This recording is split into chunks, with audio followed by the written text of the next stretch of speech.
La coalition sud-africaine semble prendre forme de plus en plus. Les déclarations des uns et des autres au sein de la classe politique sud-africaine laissent déjà voir les noms des partis qui peuvent être dans la composition parlementaire future et de son gouvernement. Faut dire aussi que c'est la première fois de son histoire que l'ANC se voit confronté à une telle situation. L'ANC, un parti en pouvoir qui a bâti toute sa crédibilité et sa notoriété sur la lutte anti-apartheid sous le règne de Nelson Mandela. L'ANC n'est pas seulement un parti politique pour les Sud-Africains, mais une histoire de lutte et de résilience. C'est donc la première fois que le parti ne remporte pas la majorité. Un recul de 15% des voix, certes qui ne le détrône pas, mais n'en fait pas non plus le parti absolu du pays.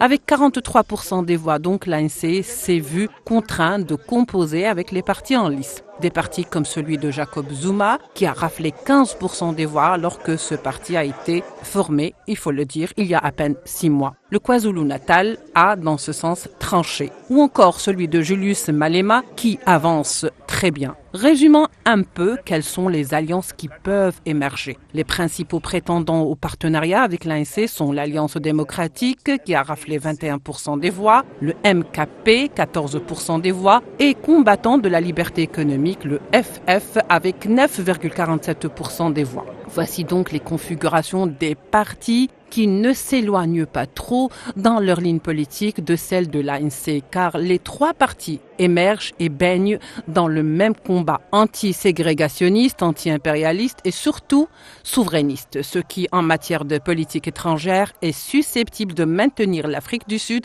dans ses positions traditionnelles. En tous les cas, pour le président sud-africain Cyril Ramaphosa, son parti est ouvert à tous les partis de bonne volonté.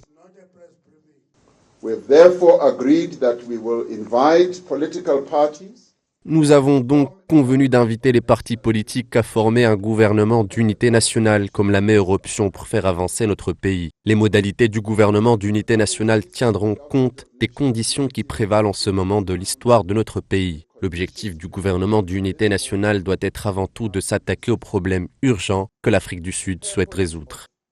Cette coalition gouvernementale qui pourra émerger ne pourra être que la nouvelle image, en tous les cas, du nouveau visage de l'Afrique du Sud traditionnel et surtout multidimensionnel.